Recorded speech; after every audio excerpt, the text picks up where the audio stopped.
O assunto que iremos abordar é a poesia trovadoresca.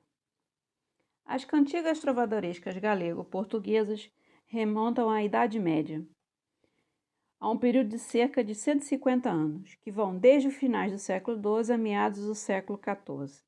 Momento esse marcado pelo nascimento das nacionalidades ibéricas e pela reconquista cristã.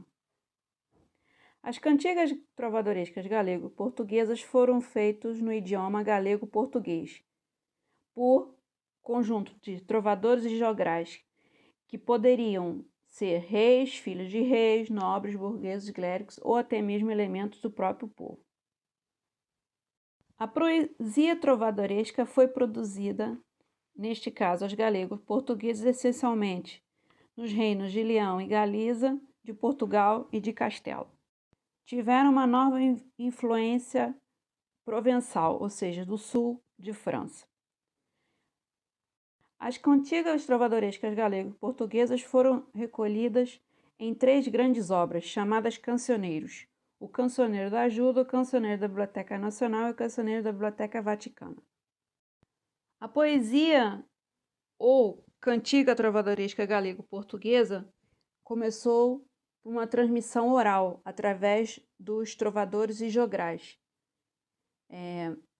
na modalidade cantiga, que era uma poesia cantada. Somente depois é que as obras foram compiladas nas 3 grandes obras, que é o Cancioneiro da Ajuda, o Cancioneiro da Biblioteca Nacional e o Cancioneiro da Biblioteca Vaticana. Existem 3 gêneros de cantigas trovadorescas galego-portuguesas. São as cantigas de amigo, as cantigas de amor e as cantigas de escárnio e maldizer. As cantigas de amigo são de origem autóctone, ou seja, dentro do território português. É uma diferenciação, há uma relação com a característica provençal, mas é um gênero novo que surge, em que o sujeito poético é a donzela ou a jovem enamorada. Há uma variedade do sentimento amoroso, em que temos o amor, a alegria, o orgulho de ser amada, a ansiedade, a saudade, a tristeza e a raiva. Temos também a confidência amorosa desse sujeito poético, nesse caso feminino, não é? Para com a mãe, as irmãs e as amigas, bem como para com a natureza, que assume um papel humanizado e confidente, em que os elementos naturais assumem um valor simbólico. Normalmente, a poesia cantigas de amigo, trovadoresca, cantigas de amigo, dão-se ao ar livre, no campo, no monte, no frio, no mar, lugares de romaria e ambientes domésticos, em que a predominância era feminina, uma vez que a presença masculina estava ausente, por estar batalhas, guerras. A poesia trovadoresca, neste caso a cantiga de amigo, fala das vivências cotidianas relacionadas com a experiência do amor, a iniciação ao amor, o encontro amoroso e a ausência do amado. Do ponto de vista formal, as cantigas de amigo são constituídas por estrofes breves, designadas de coblas, nas quais predominam repetições de vários tipos. Diversos inteiros com a função de refrão de finalizar cada estrofe, de palavras ou expressões no início dos versos ou das estrofes, de estrofes completas com sequência de discos monorrimos seguidos de um refrão e ligados 2 a 2, da mesma ideia apresentada nos versos alternados com a utilização de sinônimos nos finais desses mesmos versos. Essa técnica é chamada de paralelismo. Ou seja, há um princípio da repetição e simetria, e essa técnica é chamada de paralelismo. Ao mesmo tempo, os versos aparecem encadeados, em que há uma retoma, o que é designado por lei chaprenne. Ou seja, o tipo de composição mais característico na lírica galego-portuguesa é a cantiga paralelística com refrão e lei chaprenne. Nessas cantigas, as estrofes são constituídas por dísticos que se repetem uma vez com variações mínimas, sendo o último verso de cada par de estrofes retomado no par de estrofes seguintes. Neste esquema, as estrofes se encadeiam alternadamente da seguinte forma: A, B, A', B', B, C, B', C', C, D, C', D'. Ou seja, as estrofes estão ligadas, encadeadas alternadamente. É o que se denomina por lei Chapren. Os recursos expressivos mais recorrentes são a comparação e a personificação. Um segundo tipo de cantiga trovadoresca galego-portuguesa são as cantigas de amor, em que o sujeito poético é um trovador da corte, que pode ser normalmente o nobre ou o próprio rei, que canta a sua senhor.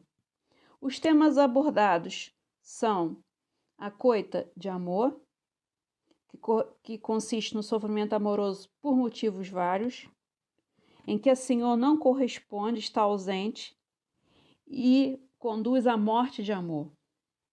Há também a presença do elogio cortês, em que há um modelo de beleza e virtude.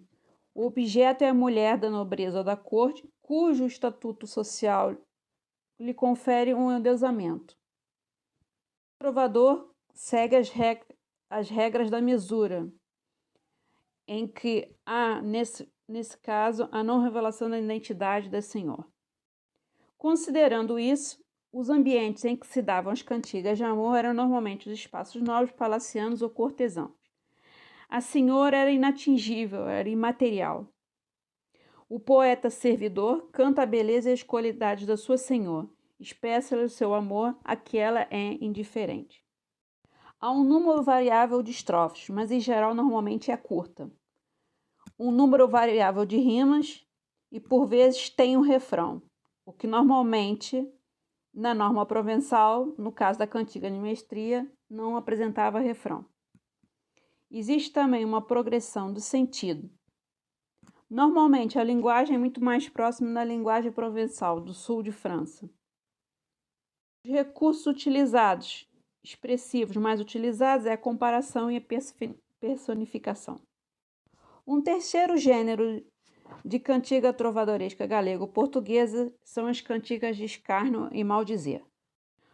O sujeito poético, neste caso, é uma voz masculina, que faz crítica de forma direta ou indireta ao amor cortês e aos costumes.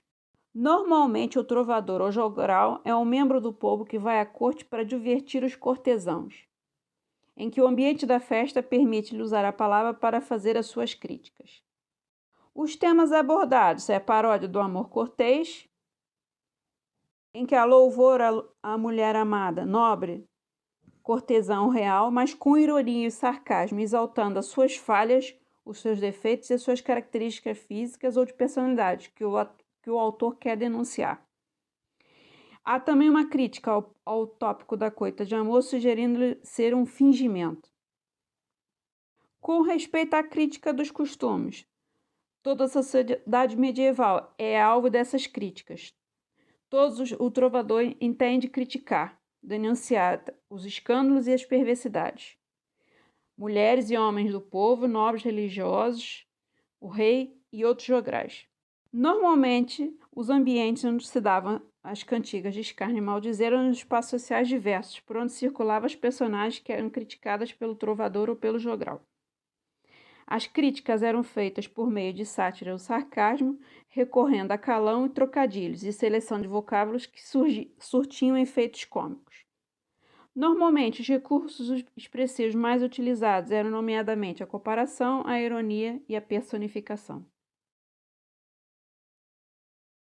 Aqui ficam as referências com as quais nos baseamos para fazer essa pequena apresentação.